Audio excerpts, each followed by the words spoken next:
बच्चों, आज मैं क्लास 10th की वृत्तखंड और त्रिज्यखंड के बारे में बताऊंगा।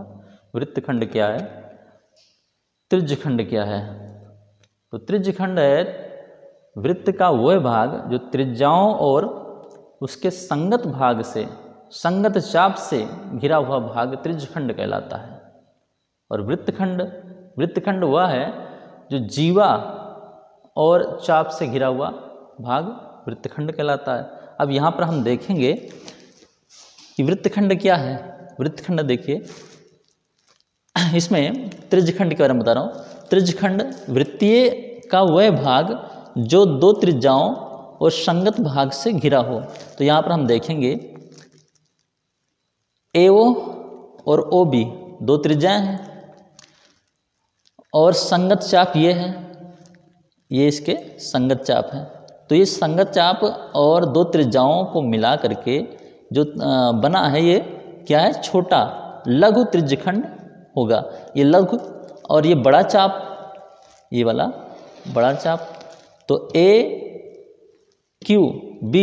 ये बड़ा चाप और दो त्रिज्याओं से मिलकर दीर्घ त्रिज्यखंड का निर्माण होता है। इसी प्रकार वृत्तखंड, वृत्तखंड क्या है, वृत्तखंड बड़े चाप या छोटे चाप और जीवा से घिरा हुआ क्षेत्र वृत्तखंड कहलाता है। यहाँ पे देखिए, वृत्तखंड वृत्तीय क्षेत्र का वह भाग जो एक जीवा और संगत भाग से घिरा हुआ एक वृत्तखंड कहलाता है। देखिए, दीर्घ वृत्तखंड, मेजर सेगमेंट और लघु वृत्तखंड। यहाँ पे देखिए, ये वाला दीर्घ चाप है और इन जीवा से जो घिरा हुआ क्षेत्र होता है वो दीर्घ वृत्तखंड कहलाता है। और लघु वृत्तखंड छोटा चाप और जीवा से घिरा हुआ क्षेत्र लघु वृत्तखंड कहलाता है।